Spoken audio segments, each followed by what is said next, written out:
Esta é exatamente a visão que um cego tem da vida. Para onde quer que você olhe, a sensação visual é a mesma. Tem olhos, mas não enxergam. Pupilas, mas não veem nada. O que você está enxergando nesse exato momento é exatamente a visão que um cego tem da vida. Continue de olhos fechados.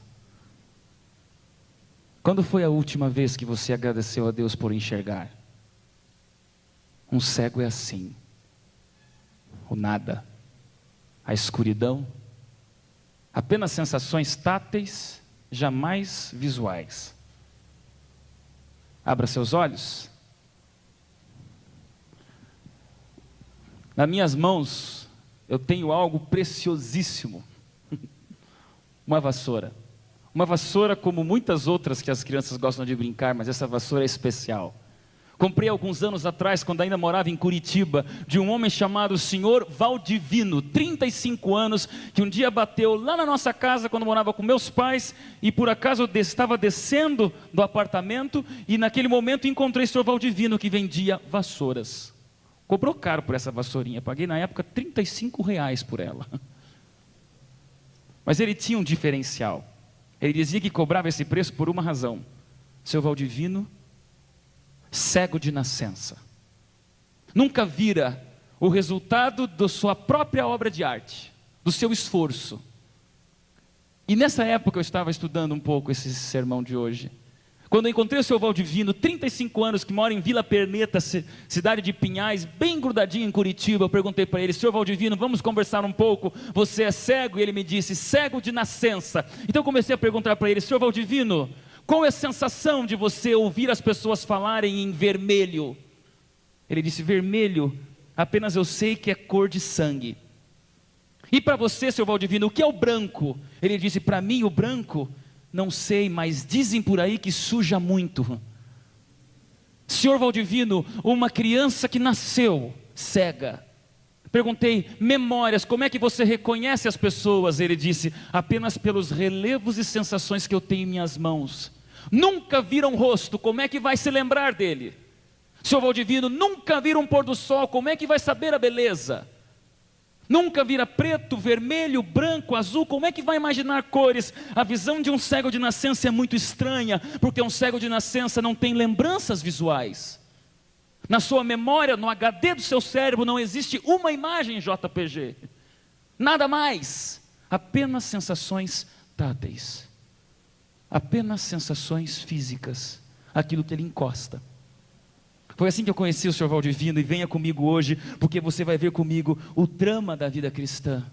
Você vai ver comigo o drama da vida cristã, num dos maiores capítulos da Bíblia, do livro de João, um dos milagres mais incríveis, com as consequências desse milagre. Se prepare, porque hoje todos nós vamos nos identificar com uma pessoa igual ao Senhor Valdivino. João capítulo 9, versículo 1 a 3, mais um milagre do livro de João. Caminhando Jesus, viu um homem cego de nascença, e os discípulos perguntaram: mestre, quem é que pecou?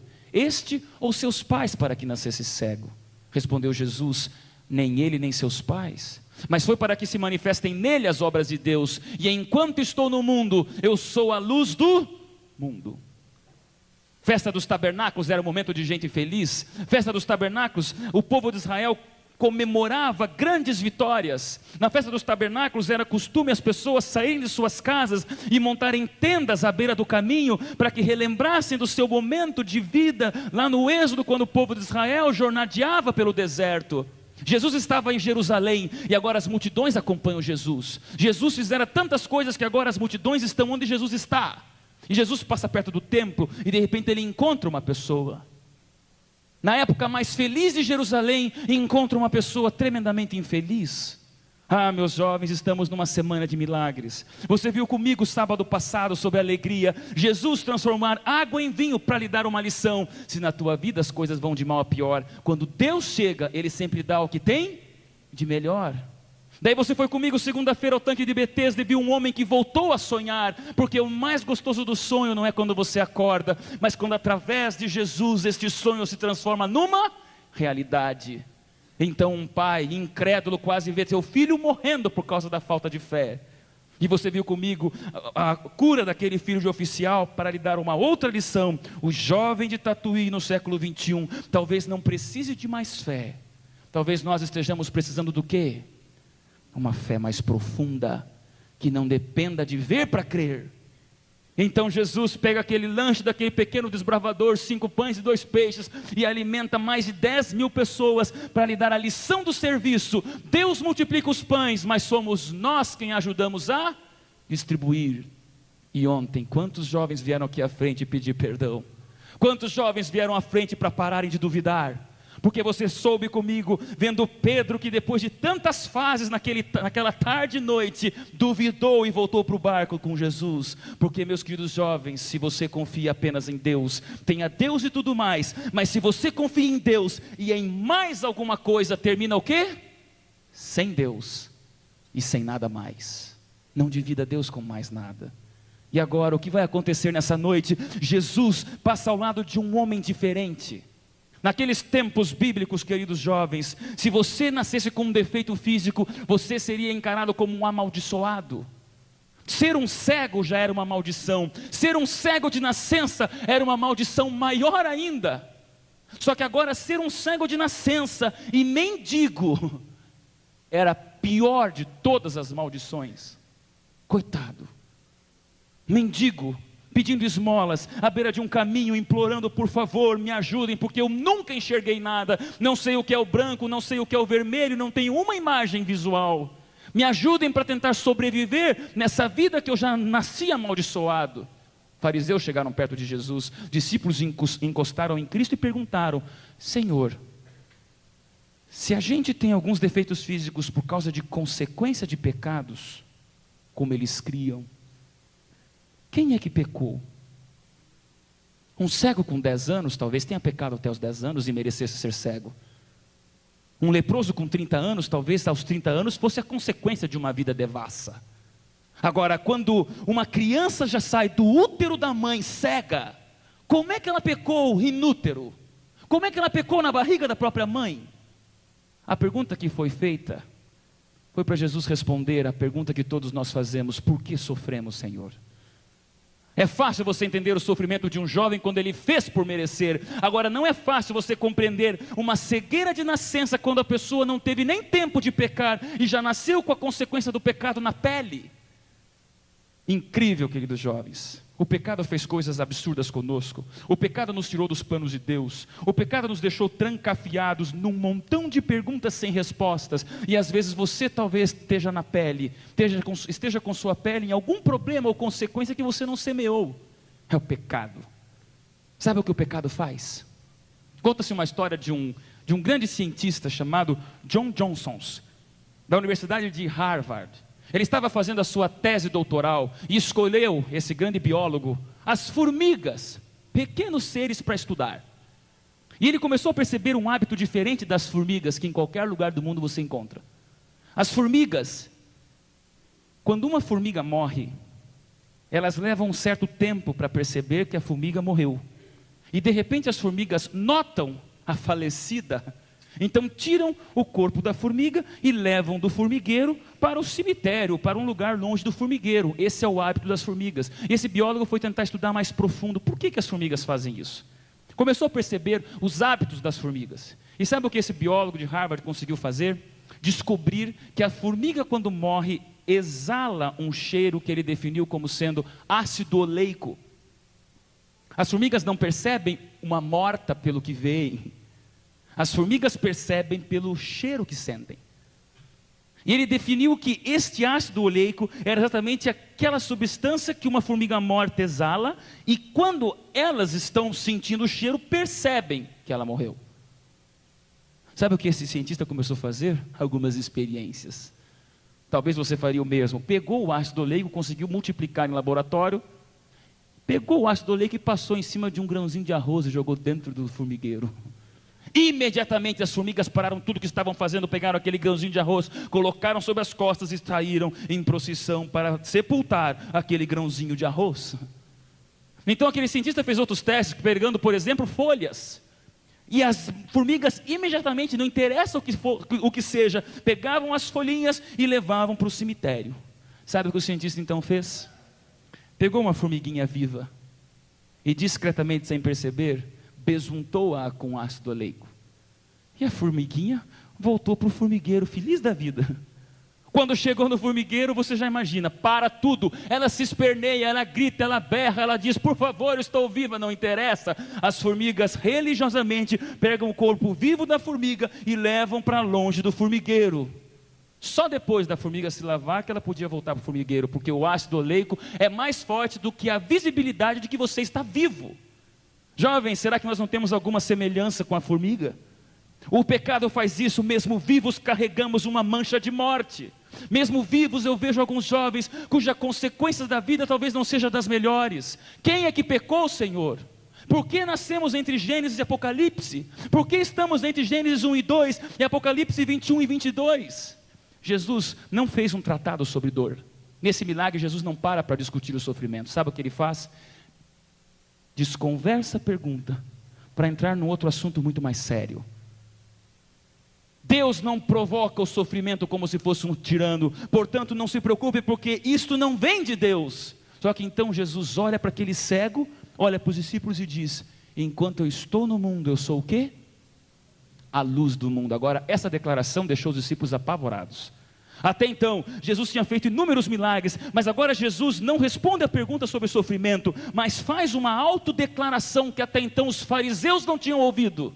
Te prepara de hoje para amanhã, porque agora Jesus começa a ficar cada vez mais ousado nas declarações messiânicas. Enquanto estou no mundo, eu sou a luz do mundo. E os fariseus começam a cochichar, como é que esse homem se define luz? O que é luz, jovem? Luz é agente físico para as sensibilidades visuais. A luz é a certeza de que sem ela você não enxerga nada. Já tirou uma foto com o dedão na frente? Às vezes as mulheres são especialistas nisso, né? Pastor, que machismo. Não, claro que não. Mas era incrível quando estávamos apenas em 4, meu irmão morava junto. As fotos que eu tirava, as fotos que o Dinilson tirava e as fotos que o pai tirava sempre saíam. Agora as fotos que a mãe tirava, nunca temos foto, eu, meu pai e meu irmão. Depois fomos descobrir que era o dedão bem na frente.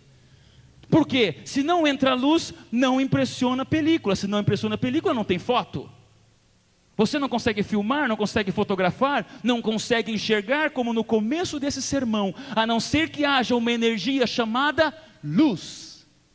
E Jesus diz, enquanto estou no mundo, eu sou a luz do mundo. Jovens, a mensagem desta noite se resume numa frase: cristianismo é uma religião de cegos, que precisam de Jesus para verem melhor.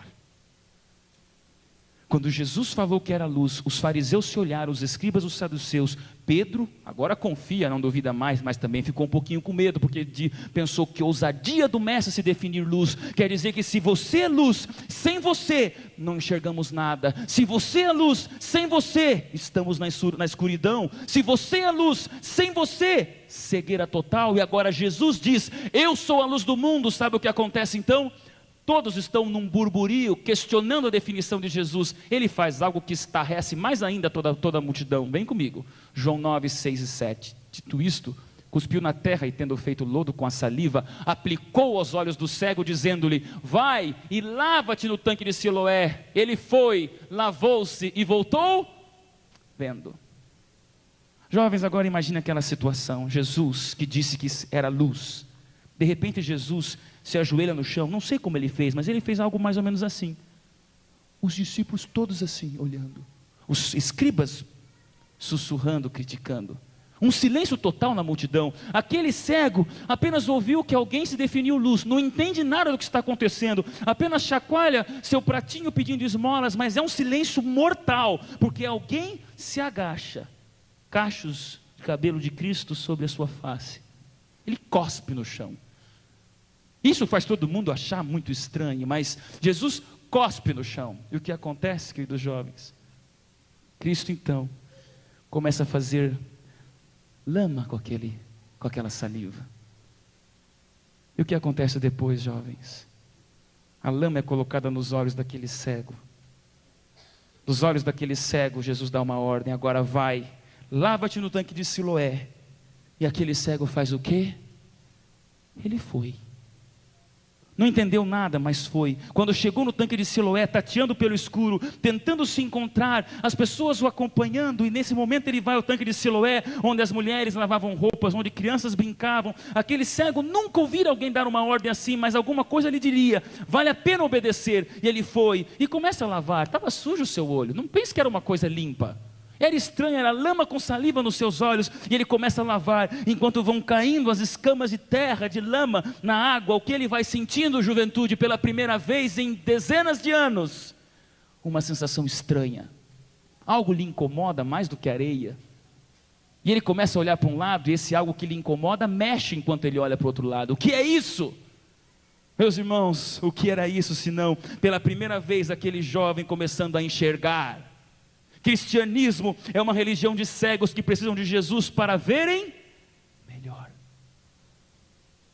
Sabe qual foi a primeira imagem que aquele jovem enxergou? Eu imagino que a água começou a levar embora a lama. Eu imagino que a água começou a levar embora a sujeira.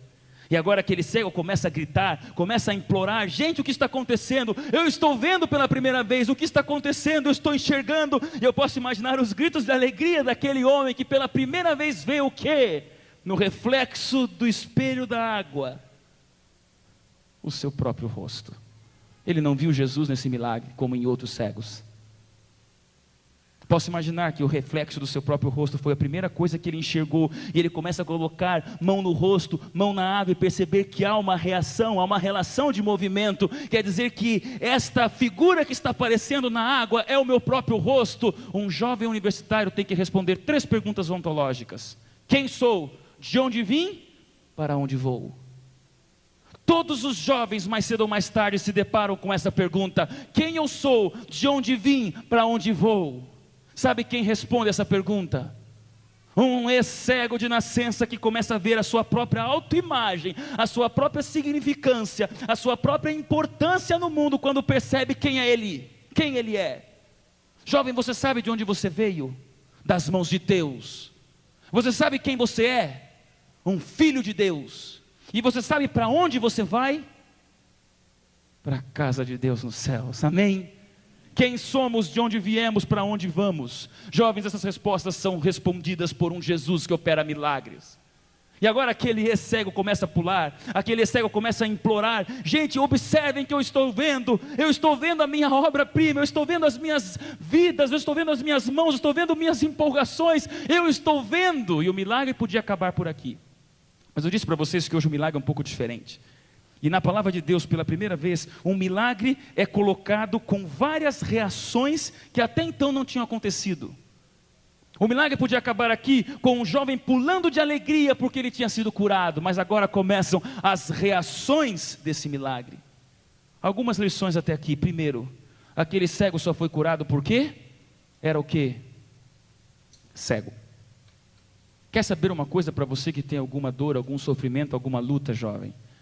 As necessidades humanas são a matéria-prima com a qual Deus opera seus milagres. Deus não opera milagres na vida de quem não precisa. Por que naquele dia foi um ex-cego de nascença que sentiu o maior milagre de Jesus? Porque ele, antes de qualquer outro, era cego.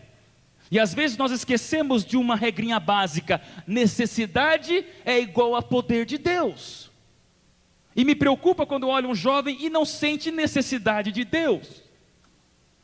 As necessidades são a matéria-prima com a qual Deus opera seus milagres. E agora começa a reação. Eu vou narrar para vocês porque é um texto muito longo, capítulo 9. Meus jovens, sabe o que acontece? Agora vem a reação dos vizinhos. Primeira reação: enquanto aquele cego está passando daqui para lá, pulando de alegria, os vizinhos que sempre o viam lá na frente do templo de Jerusalém começam a observar: esse não era aquele cego de nascença? Esse não era aquele jovem que ficava sempre pedindo esmola? O que aconteceu com ele? A reação da multidão é sempre a mesma. As pessoas se surpreendem quando um jovem vive um milagre. Só que eu diria que a reação dessa multidão é a maior prova de que você, jovem, depois de uma semana de oração como essa, vai surtir o maior efeito publicitário da Igreja Adventista do Sétimo Dia. Sabe qual? Você. Você é a maior mídia de Cristo. Você é um outdoor ambulante do poder de Deus. Não espere um pastor pregar por você. Você causa um desconforto, um incômodo, uma diferença nas pessoas que lhe circundam quando Deus opera um milagre. E isso é testemunho. Já lançou uma pedra no coração de uma água que gera uma outra onda, uma outra onda, uma outra onda, uma outra onda? Isso é o que? Senão a influência do cristão. Só que cuidado com a influência. Às vezes chegamos a alguns exageros, como ano passado, no Grande Prêmio da Inglaterra, Fórmula 1. Talvez você curta a Fórmula 1 como eu. Aconteceu um fenômeno muito estranho. No meio da prova, enquanto o Galvão Bueno narrava aquela prova do GP da Inglaterra, entrou às pressas o safety car no meio daquela prova. Todos os carros de Fórmula 1 tiveram que frear, parar e se comportarem atrás do safety car, enquanto o Galvão Bueno narrava uma cena patética, dizendo: a prova está interrompida por causa de um maluco crente que quer pregar o evangelho dentro da Fórmula 1. O que aconteceu é que um homem achou que testemunho seria entrar dentro da pista de Fórmula 1 com uma placa imensa escrita em inglês: leiam a Bíblia, por favor. Ele entrou no meio da pista, fez todo mundo parar. Nem a televisão demorou muito tempo naquela cena, mas ele achou que isso seria uma forma de pregar o evangelho. Que cena patética. Deus não chamou você para fazer coisas assim. Deus chamou você para testemunhar, não pelo que faz, mas pelo que você se torna, jovem. E ontem eu abracei alguns jovens na saída, cujas lágrimas mostram a transformação. Só que ao mesmo tempo, jovem, eu te digo uma coisa: cuida, porque o próximo passo é você fazer a diferença, testemunhar e as pessoas perceberem disso. Daí entra uma preocupação: será que eu tenho que ficar no sinaleiro entregando folheto? Será que tenho que entrar dentro de um grande prêmio de Fórmula 1 dizendo leiam a Bíblia? Isso não é testemunho. Sabe o que é testemunho, jovens? Aquilo que você vai se tornar a partir dessa semana.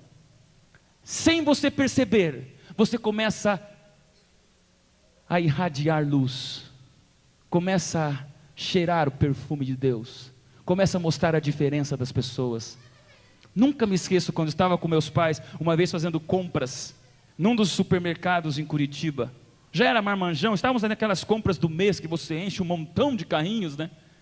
E enquanto estávamos passando aquelas compras, meu pai esperando para pagar, eu estava batendo um papo com meu pai, com minha mãe. No final, meu pai tinha tirado o talão de cheques para preencher e pagar a compra do mês. A balconista olhou para o meu pai e disse: você é adventista do 7º dia. Eu achei estranho, falei: opa, além de balconista, além de caixa, agora é vidente, né? Ela olhou de novo e disse: certo ou errado, vocês são uma família de adventistas do 7º dia. O meu pai se assustou, disse: sim, eu sou pastor, o meu filho e minha esposa. Eu sabia, disse aquela mulher.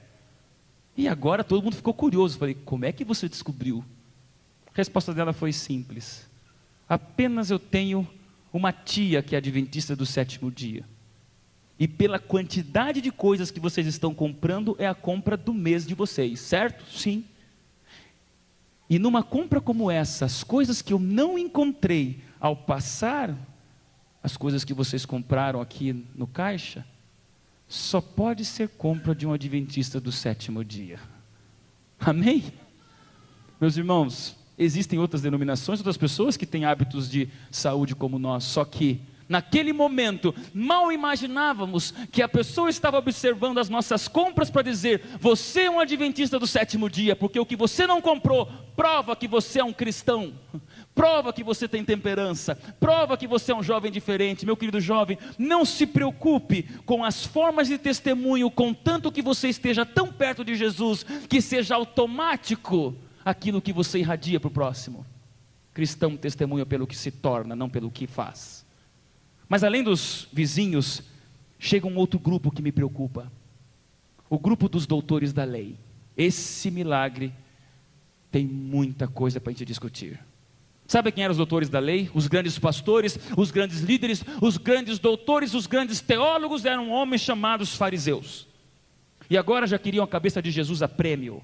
Jesus estava causando muito transtorno. Jesus tinha multidões o seguindo e não gostavam disso. Então agora os fariseus queriam pegar Jesus de alguma forma para já matá-lo. E o pior de tudo é que os fariseus tiveram que engolir goela abaixo um ex-cego dizendo: eu estou vendo, gente, eu estou enxergando. E sabe o que a Bíblia nos conta nesse capítulo? Que os escribas e fariseus olharam os fariseus para aquele rapaz e disseram: não é possível que ele tenha lhe curado, não é possível que ele tenha lhe transformado. Sabe quem eram os escribas, fariseus e saduceus nos tempos de Jesus? Pessoas que olhavam a lei antes da graça. Aqueles homens entendiam muito de lei, entendiam tudo de palavra, entendiam tudo dos argumentos, só que não sabiam nada do poder de Deus. Para você ter uma ideia, os escribas, fariseus e saduceus pegaram a palavra de Deus e transformaram os 10 mandamentos em 613 regras e outras 1521 emendas, dizendo que agora nós sabemos a vontade de Deus. Eles proibiam tudo. Você não poderia no sábado cuspir, fazer lama, porque na verdade isso era trabalho. Você não poderia andar mais do que X quantidades de metros ou quilômetros. Você não poderia fazer muito esforço. Você não poderia fazer nada diferente no sábado, porque o sábado é um dia de guarda. E Jesus fez esse milagre num sábado. Daí agora os fariseus começaram a dizer que Jesus tinha transgredido o sábado, porque deu a luz, trouxe a luz de volta à visão de um cego. Só que ele podia ter feito isso no domingo. Por que fez no sábado? E agora a coisa fica um pouquinho complicada, porque aqueles fariseus começaram a dizer que Jesus havia errado quando curara um cego no sábado. Jovens, é impressionante, mas na hora que esse cego transforma-se numa pessoa que enxerga, aquele cego vira um ex-cego, ele começa a encarar os líderes espirituais como seus grandes inimigos. Impressionante. É incrível como na hora onde você se aproxima de Deus, às vezes você vai se surpreender com a reação de algumas pessoas que colocam muito mais a lei do que a graça, e me preocupa isso. Já foi numa casa de cegos? Tive o privilégio de visitar algumas vezes o Instituto dos Cegos em Curitiba. E você vai na casa de um cego, é interessante um quarto de cego. Cego tem tudo que a gente tem, sabia? Cego tem chinelo, cego tem tapete ao pé da cama, cego tem escova de dente, de cabelo, cego tem seu guarda-roupa com roupas, cego às vezes tem até lixa, tem até cego vaidoso que tem gel. É impressionante, cego tem tudo que nós temos, só que uma coisa você não encontra em quarto de cego. O quê? Espelho.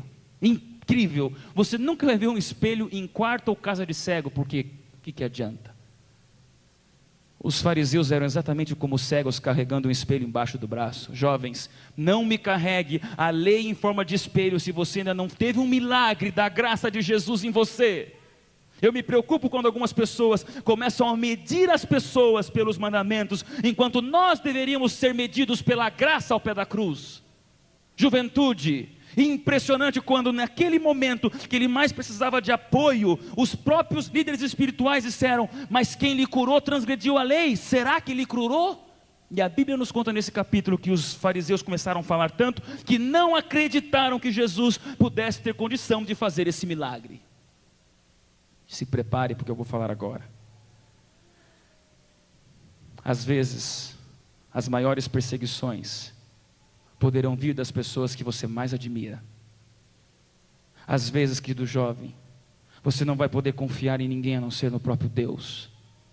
Me preocupa um pouco quando algum jovem vem para a igreja por causa de uma pessoa. Não venha para a igreja por causa de um pastor, não venha para a igreja por causa de um nome, não venha para a igreja por causa de uma pessoa que você vê, que você gosta, que fala bem ou que canta bem. Eu me preocupo com aqueles jovens que dizem: estou na igreja por causa de fulano de tal, porque ele é o meu referencial, ele é tudo para mim. Me preocupa isso, sabe por quê? Porque se você colocar a tua fé em pessoas falhas e pecadoras como os próprios fariseus eram, você pode se decepcionar mais cedo ou mais tarde. Juventude, estamos chegando ao final de uma semana, agora eu começo a entrar um pouco mais a fundo em alguns conselhos para você. Não seja cristão por causa de ninguém, não seja cristão por causa de uma pessoa, por causa do teu pai, por causa da tua mãe, por causa da tua namorada, porque são meus modelos. Cuidado, o único modelo que temos na casa de Deus, quem é? Jesus. E isso nós devemos falar mais vezes em séries de evangelismo para as pessoas, que às vezes se apegam às pessoas, porque um dia, mais cedo ou mais tarde, um pastor pode cometer um erro como você comete. Porque um dia, mais cedo ou mais tarde, um líder que você admira pode cometer um erro como você comete. Não seja cristão por causa de ninguém, seja por causa de Jesus. E aquele cego teve que sentir isso, porque os próprios líderes espirituais não lhe deram o apoio que ele precisava. Cuidado. O milagre de hoje lhe dá uma lição: seja cristão por causa de Jesus, porque cristianismo é uma religião de cegos que precisam de Jesus para verem melhor. Só que agora vem a terceira reação, e essa é a que mais me surpreende. Os fariseus tinham já lançado uma lei: se você reconhecesse a Jesus como Messias, você seria excomungado. Excomungado seria uma coisa absurdamente terrível para uma pessoa que vivia em Jerusalém. Então eles disseram: se vocês começarem a dar muito espaço para este homem que se diz Messias, vocês vão ser excomungados. E sabe o que acontece nesse milagre? Agora vem o terceiro grupo. Aquele filho que era cego e se transformou num ex-cego, chega para os pais felizes da vida: pais, eu estou vendo. E sabe o que aconteceu? Os fariseus chegaram junto com o ex-cego e perguntaram para os pais: esse é o filho de vocês? Sim. Esse filho de vocês era cego? E os pais responderam: sim. Esse filho de vocês nasceu cego? Sim. E agora os fariseus, com todo um grupo de pessoas, perguntaram para os pais: então como é que ele está enxergando? Sabe o que a Bíblia nos conta? Que pai e mãe abaixaram a cabeça, encolheram seus ombros e disseram: não temos nem ideia e nem queremos ter. Mas pais, eu estou falando para vocês que quem me curou foi o próprio Jesus Cristo. Pai, o Jesus, aquele homem de Nazaré que tem feito. Foi Jesus? Pai e mãe abaixaram a cabeça e disseram: não queremos nem saber. Pais, os pais estavam com medo. A Bíblia nos conta que pelo medo da excomunhão, pai e mãe deram um passo para trás e não reconheceram a cura no seu próprio filho. Que milagre! Sabe por quê? Porque agora eu quero lhe mostrar a influência do grupo sobre um cristão. A excomunhão significaria que você não poderia falar com ninguém, não poderia fazer negócios com ninguém, não poderia andar com ninguém, as pessoas virariam as costas para você e você se sentiria sozinho se você fosse excomungado. Naquele momento os fariseus colocaram a vida dos pais desse cego em xeque. Se vocês reconhecerem que foi Jesus, vocês sentirão solidão. E sabe o que aqueles pais tiveram? Medo. E agora eu quero entrar num assunto muito sério com o jovem do século 21. Sabe qual? A influência do grupo. Jovem quer fazer parte de grupo, como por exemplo, tribo Lakota, no coração da África, tem um ritual chamado Dança do Sol. É incrível como nas tribos africanas existem coisas absurdas para você fazer parte do grupo e ser mais velho, entrar para a maturidade, fazer parte dos machos. E aqueles homens daquela tribo recebem os adolescentes que agora vão se tornar homens através de um ritual, para fazer parte do grupo da tribo Lakota. No dia do grande ritual do sol, sabe o que acontece? Garotos de 12 anos são colocados de frente a um tronco. Nesse tronco de árvore são amarrados cordas, e essas cordas nas pontas desse tronco de árvores possuem garras afiadíssimas de águia. Essas garras afiadíssimas de águia são colocadas bruscamente nos mamilos dos jovens, que já sangram abundantemente. São encravadas nos peitos dos rapazes. Eles são colocados de frente para o tronco. E a tribo começa a gritar, não sei se desse jeito, ula, ula, ula, imagino. Né? E naquele momento, ninguém puxa o jovem, tem que ser ele que faz. Ninguém ajuda, ele tem que ter a decisão própria. Diante do tronco, com a corda puxada e a garra de águia em seu peito, ele tem que saber o momento certo de ele se jogar para trás. Ele tem que se jogar com tanta força a ponto de rasgar sua própria pele. Daí, não acabou ainda o ritual. Ele é colocado no chão, chorando de dor, mas agora ele faz parte do grupo. E sobre ele ainda são colocadas pedras incandescentes em brasas vivas para que queime seu pelo. E nesse momento, ele passa a fazer parte do grupo. Jovem, será que você está com medo de perder o grupo? Será que você está com medo de deixar de fazer parte da tua patota? Há 2 anos atrás, uma pesquisa foi feita perguntando por que os jovens começam a vida sexual tão cedo. Hoje em dia, a média brasileira é de 11 a 12 anos a primeira experiência sexual. É uma pena, não é o momento. Mas então foi perguntado por que algumas jovens com apenas 12 anos perdem a virgindade, a coisa mais pura que tem, para ser entregue para um único homem na sua vida. Qual é a razão disso? Você pensa que é curiosidade? Não. Você pensa que é o prazer? Muito menos, nem sentem prazer direito. Você pensa que é a informação da propaganda, a influência dos filmes, da televisão? Também não é. Sabe qual é o fator número 1 que leva a um adolescente de 12 anos ter a sua primeira experiência sexual aos 12 anos apenas? Contar para os outros depois. Influência do grupo. Eu me preocupei quando eu li essa reportagem Sexo Teen, dizendo que a maior força que leva um adolescente a transgredir seus próprios princípios, mesmo antes da hora, porque não foi feito para aquele momento, é porque ele quer fazer parte do grupo. E é inadmissível chegar dentro de um grupo e dizer: ainda sou virgem, ainda não transei com ninguém. Juventude querida, pelo amor desse Deus, não se preocupe mais com o grupo do que com Deus. Aqueles pais tiveram tanto medo de perder a influência do grupo, de perder a participação no grupo, que disseram: não é possível que seja o nosso filho. E agora imagine quem é aquele garoto que não pode confiar nos seus líderes espirituais, que não pode confiar nos vizinhos curiosos, e que não pode nem confiar nos seus pais. E agora eu sei que eu estou falando essa noite para alguns jovens cuja vida é assim. Talvez debaixo do teu próprio teto existam os teus maiores perseguidores. Talvez debaixo da tua própria casa existam teus maiores algozes. Já percebeu? Eu conheço jovens que chegam em casa depois do culto e um pai bêbado diz: virou crentinho agora? Isso é ruim. Eu conheço jovens que depois de uma semana de oração dizem: eu vou levar minha vida mais a sério, eu vou obedecer mais a Deus, vou viver mais os princípios. E na segunda-feira chegam na escola e o grupo de amigos diz: que cafona que você é, né? Ah, jovem, se prepare, porque quando Jesus realiza um milagre em você, não espere a aprovação dos outros.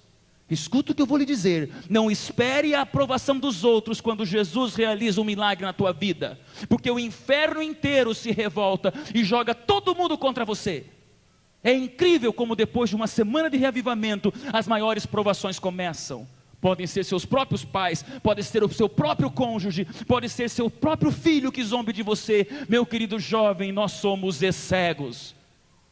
Só que não espere a aprovação de todos. Às vezes, como cristãos, teremos de ser a minoria, e talvez o único, talvez a única na sala de aula que numa festa vai pedir suco de laranja enquanto todo mundo pede cerveja. Que você vai ter coragem de dizer: sou virgem sim, porque eu tenho o direito de perder quando você já não tem direito de ter o que eu tenho. Juventude, permaneça nos princípios, mas não espere a aprovação de todos. Mas o texto continua, e agora eu peço a você ir comigo à Bíblia. João, capítulo 8, vai acontecer uma das maiores definições que eu já vi, meus queridos jovens. Agora te prepare, porque aquele ex-cego de nascença, capítulo 9, perdão. Ex-cego de nascença, depois de cansado de ver seus pais, de ver seus vizinhos, de ver seus líderes, você vem comigo ao versículo 24. João 9, 24, nós lemos, João 9, 24.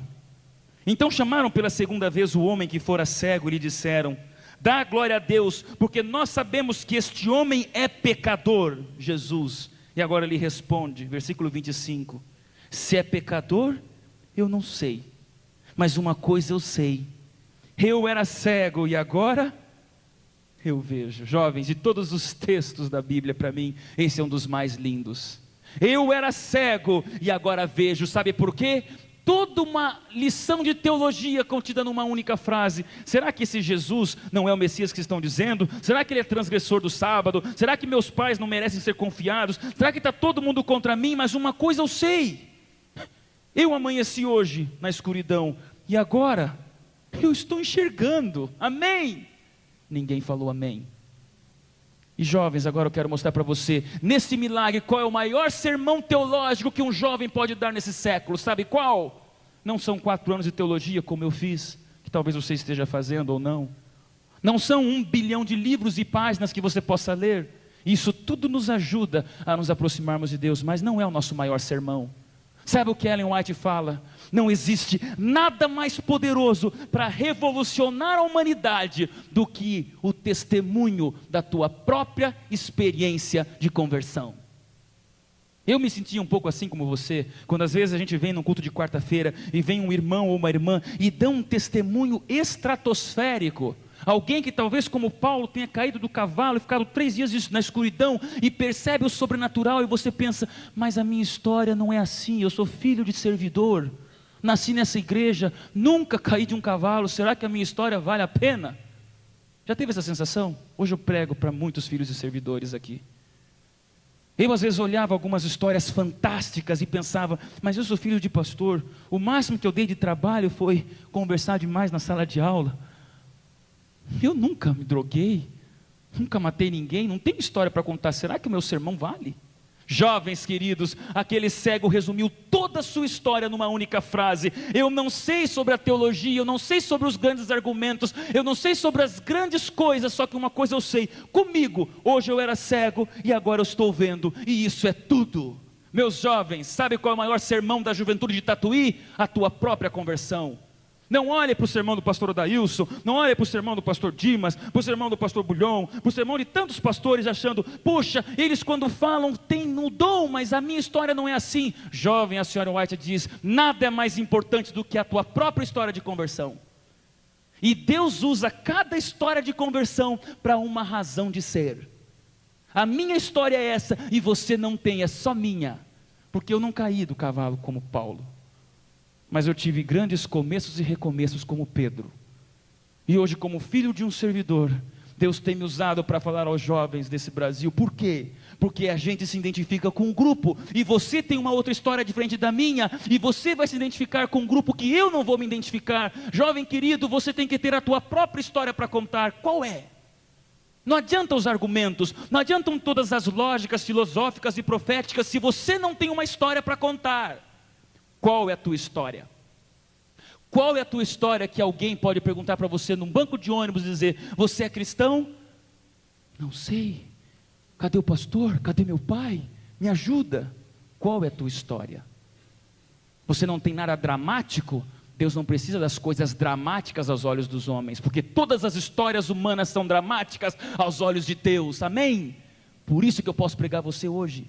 Eu era cego e agora vejo. E o que mais me encanta nesse texto, agora grude seus olhos na Bíblia, porque o texto continua, eu era cego e agora vejo. Perguntaram-lhe, pois, que te fez ele, como te abriu os olhos? Ele diz, não sei, já vou-lo disse, atendesses, por que não quereis me ouvir outra vez? Ele me curou. E agora versículo 27, última frase, veja comigo o que esse cego fala, porventura quereis vós também tornar-vos seus discípulos? Você não entendeu muito bem, mas agora quem está falando não é um fariseu, é um ex-cego que olha para o grupo de teólogos e diz, vocês já estão cansados de ouvir o meu testemunho, eu já disse para vocês que ele me curou, vocês agora não querem ser discípulos dele assim como eu? Um jovem revoluciona o mundo quando tem uma história para contar. Ele olha para os doutores da lei, olha nos olhos deles e diz, vocês agora, será que não querem seguir junto comigo a este homem que me curou? E nem ele tinha visto ainda que homem era esse. Quer saber, jovem? O segredo para a ousadia cristã, o segredo para você não ter vergonha de dizer, o segredo para você olhar para as pessoas e dizerem, eu vivo com Cristo e ponto final, é você ter uma comunhão com Jesus. Quem é Jesus para você? Jesus é luz. Cristianismo, uma religião de cegos que precisam de Jesus para verem melhor. Jesus?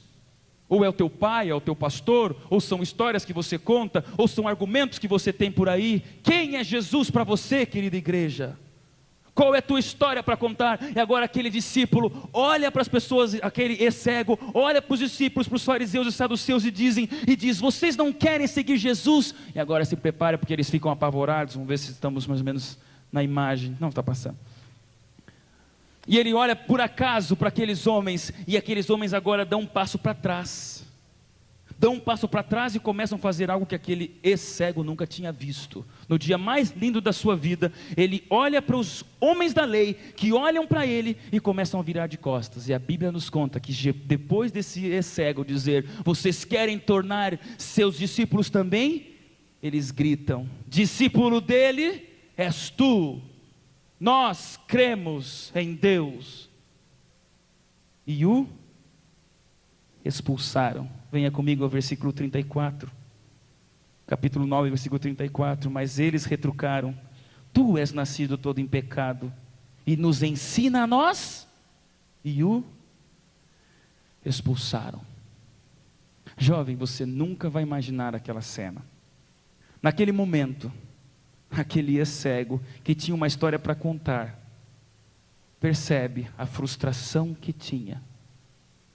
Jovens, naquele mesmo momento, o que acontece é que você, quando tem uma história para contar, se decepciona com algumas coisas. E eu falo hoje, até que ponto você, querido jovem, tem tido uma história para contar? Até que ponto, querido jovem, você tem mudado as coisas ao teu redor? O sermão dessa noite é um pouco mais para as pessoas como os servidores, como os filhos e servidores. Será que você tem a ousadia de dizer: por que é que você não segue? Sabe qual foi a consequência? Aqueles homens começaram a ficar para trás, começaram a fazer uma série de atitudes estranhas, começaram a gritar: começaram a rasgar suas vestes, começaram a dizer: você não nos merece, você não nos merece. Era a cerimônia da excomunhão. Estavam dizendo para aquele cego: você estará sozinho porque crê num homem que não merece. E aqueles doutores da lei começaram o processo de excomunhão. Durante 40 dias ele não poderia falar com ninguém. Durante 40 dias aquele cego não poderia encontrar ninguém. Durante 40 dias aquele cego não poderia comprar ou vender qualquer coisa, porque ele era agora um excomungado. E meus queridos jovens, se prepare, porque o dia que nasceu no escuro e ele era rejeitado, é o mesmo dia que ele é rejeitado, porque agora enxerga. O milagre de hoje é incrível, porque aquele mesmo jovem que nasceu sozinho na escuridão, no dia mais lindo da sua vida, quando seus olhos são abertos, no final daquele dia, está sozinho de novo. 40 dias sem poder falar com ninguém, significaria solidão total. E agora nem pais, nem fariseus, nem vizinhos poderiam dar espaço para ele. Sabe o que acontece? Aquele cego começa a andar sozinho agora em direção ao templo, de onde não deveria ter saído. Amanheceu no escuro, alguém lhe faz um milagre fantástico, e agora novamente ele é sozinho porque vê demais. Essa é a história do milagre do capítulo 9 de João. O que é que você faria? Perseguido pelos pais, sozinho às vezes na igreja. Sabe o que acontece? Ele se encontra com Jesus. Versículos 35 a 38 eu vou narrar para vocês, porque de repente aquele cego está sozinho caminhando e encara Jesus. Ele não levanta mais os olhos, não podia olhar para ninguém, porque era o pior de todos, era o excomungado, o abandonado. E de repente ele está no caminho e alguém não se afasta do seu caminho, alguém não lhe dá as costas, alguém não grita: lá vai o excomungado. Alguém apenas para no seu caminho, e aquele cego não levanta os olhos. E incrível, mas essa pessoa desafia a excomunhão e pergunta: crê você no Filho do Homem? E aquele cego, cansado de ver gente, diz: quem é, Senhor? Os meus vizinhos curiosos, os meus líderes espirituais gananciosos e traiçoeiros, os meus pais mentirosos e medrosos, quem é, Senhor? Então você lê comigo na Bíblia, Jesus olha para esse cego e diz: sou eu. Naquele momento o cego levanta seus olhos e vê pela primeira vez o rosto de Jesus. O milagre de hoje é fantástico, porque seus joelhos se quebram, ele se prostra, e nesse momento ele grita: creio, Senhor. E versículo 38, o adorou. Que mensagem poderosa! O milagre podia acabar aqui, e nesse momento você percebe que cristianismo é uma religião de cegos que precisam de Jesus para verem melhor. Só que o milagre não acaba aqui ainda. Agora a cena é só o cego e Jesus, porque Jesus nunca abandona ninguém. Só que venha comigo ao versículo 39.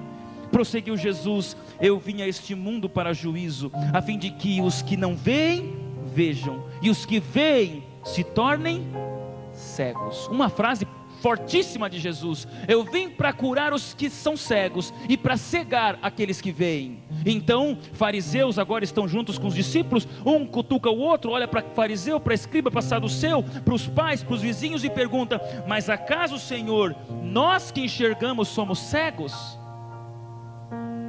Se você não leu nenhum texto até agora, leia o último versículo do capítulo 9 de João, versículo 41.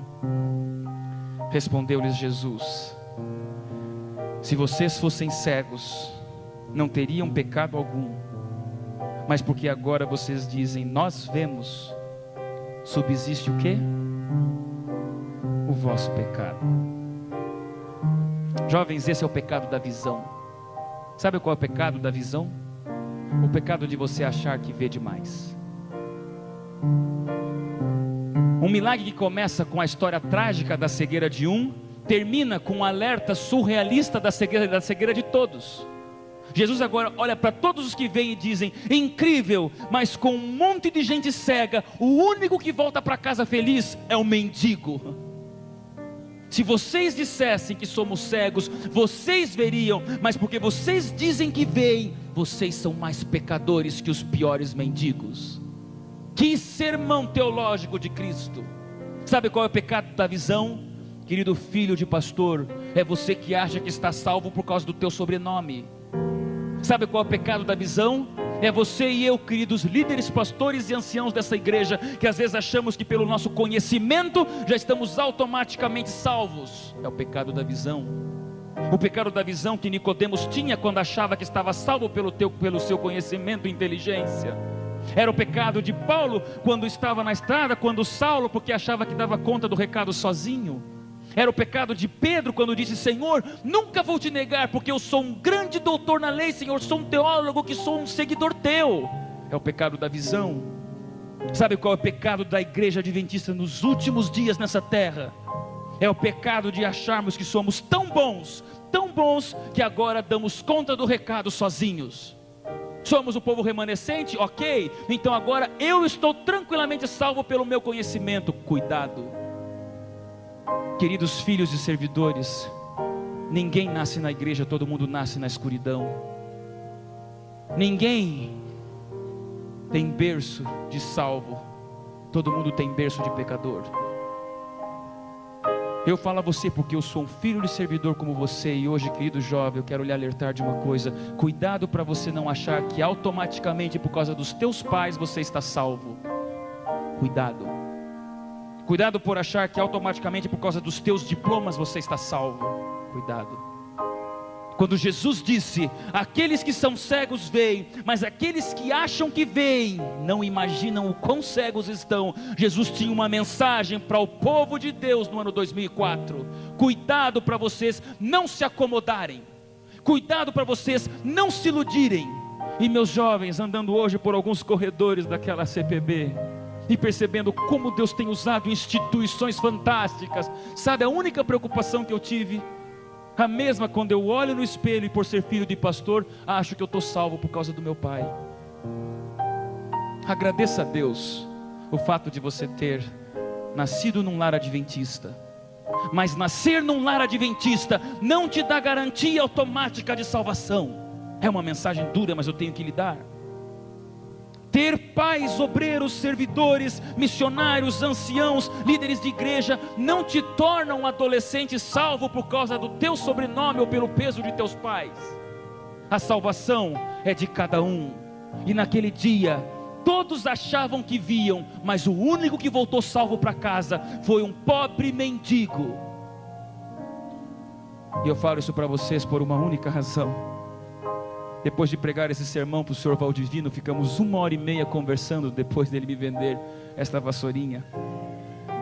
Eu fiz uma única pergunta para o senhor Valdivino: senhor Valdivino, você acha que algum dia você vai enxergar? Naquele momento, seus olhos cheios de escamas que mostravam a sua cegueira, olhos opacos e sem brilho, pareciam querer ver alguma coisa. Ele abriu-os um pouco mais e disse: Sim, senhor pastor. Eu ainda acho que um dia eu vou ver. Graças a esse homem que o senhor acabou de me mostrar na Bíblia. Ele já conhecia a igreja, ele lia através de outros, através do Braille, a Bíblia. E depois de conversar com o seu Valdivino, eu é que saí envergonhado, porque eu percebi que o que um cego quer, mais do que tudo nessa vida, é enxergar. E às vezes nós achamos que deixamos de ser cegos. Passamos a criticar a igreja, passamos a criticar aqueles que erram, passamos a criticar porque aquilo não me atraiu, passamos a criticar o pastor porque de alguma forma não fez o que eu gostaria que ele fizesse, passamos a criticar aquela pessoa que levantou e falou meio truncada as suas ideias, e porque essa pessoa, coitada, é um pobre mendigo, não tem cultura como eu. Cuidado, filhos de servidores, nós não estamos automaticamente salvos, porque somos mais cegos do que os mais simples, que às vezes a gente até dá risada. Como é que você está com teu Deus? Que privilégio termos uma herança cristã, mas que perigo se eu falo essa noite para algum jovem que se acomodou. Cristianismo é uma religião de cegos, sempre precisando de Jesus para verem melhor. Esse é o pecado da visão. Chegaremos no céu, e alguns não estarão no céu, e talvez iremos perguntar: mas Senhor, aquela pessoa falava tão bem, Senhor, aquele pastor tinha tantos dons, Senhor, mas aquele jovem era tão exemplar, Senhor, por que é que não está aqui no céu? Os olhos de Jesus se entristecerão, e sabe o que ele vai dizer? Não estão aqui, não porque viam de menos, estão aqui porque achavam que viam demais. Pecado de Laodiceia é se acomodar, é achar que de tudo temos e de nada temos falta. Cuidado, jovem. Essa noite eu pergunto: será que eu tenho aqui pessoas que gostariam de dizer: Senhor, volte a me trazer a sensação de cego, para que momento a momento eu precise de um milagre? Ontem você teve um milagre, mas hoje já somos cegos precisando de outro. Cristianismo é uma religião de cegos, momento a momento, tempo após tempo, segundo após segundo, sendo mendigo, sendo cego de nascença, para que Jesus opere um milagre. Eu pergunto: tem os cegos aqui esta noite? Tem os cegos aqui esta noite? Ou será que nós já vemos tudo o que devíamos? Somos cegos para que Cristo opere milagres, amém? Eu pergunto mais uma vez: tem os cegos aqui esta noite?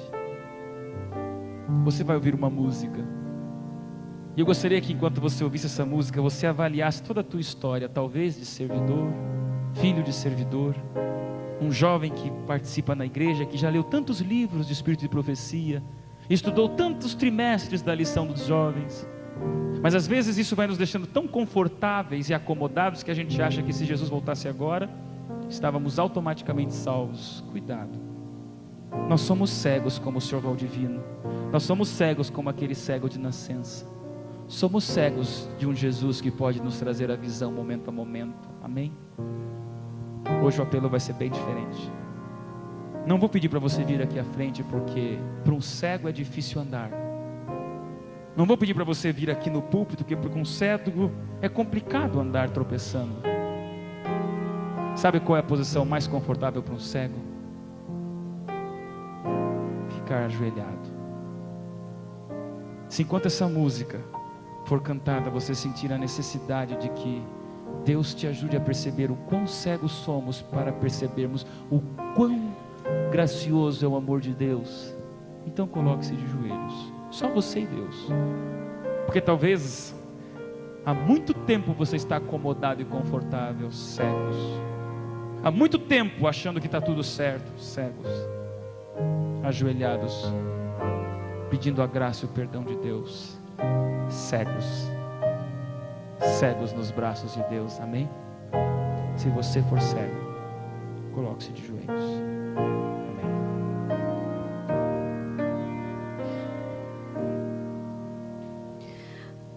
Abre, Senhor, os olhos meus ao resplendor da tua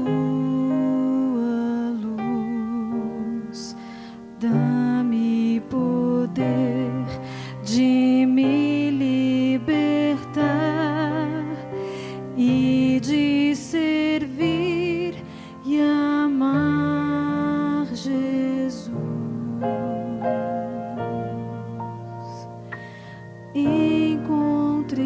coração, espero em ti. Mostra-me, pois, o teu querer. Abre, Senhor, os olhos meus.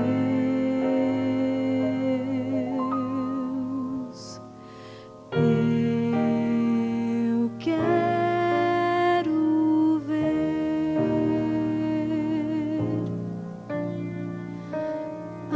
Abre, Senhor, o ouvido meu para escutar a tua voz. Quero entender o teu santo amor. Quero ficar contigo a sós. Em contrição, espero em ti. Quero ser teu e a paz fluir. Abre, Senhor, o ouvido meu. Eu quero ouvir.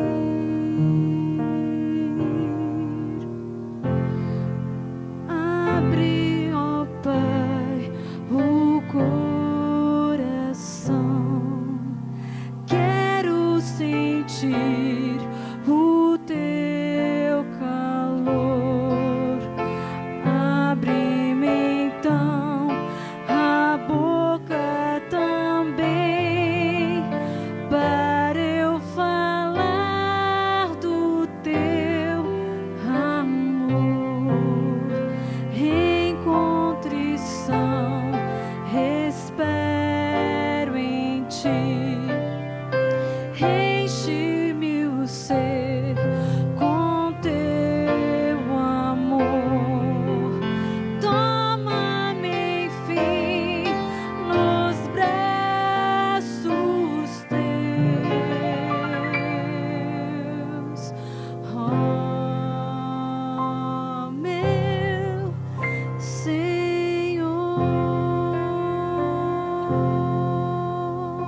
Que bondoso Deus, bom Pai que estás nos céus. Estamos na posição mais linda que um jovem pode estar, Senhor. Ajoelhados como cegos, necessitados como cegos, humildes como cegos, para te implorar, Senhor, que nesta noite o milagre da visão aconteça em nossa vida e não o pecado dela.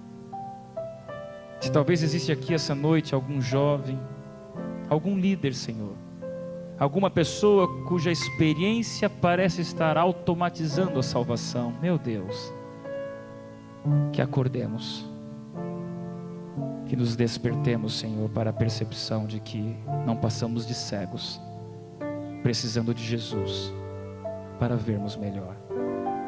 Cuida desses jovens, que eles testemunhem, que eles não se influenciem do grupo, que eles não se acomodem, Senhor, que não se escorem em pessoas.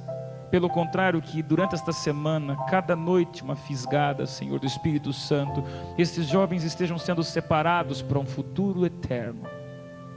Mas que eles não se iludam, que eles não se acomodem, que não se engrandeçam demais, pelo contrário, que minuto a minuto sintamos a nossa cegueira para necessitarmos do teu milagre. Estamos nas tuas mãos mais uma noite, mais um dia, por esta vida e pela vida eterna, Senhor. Em nome de Jesus te agradecemos. Amém, Senhor.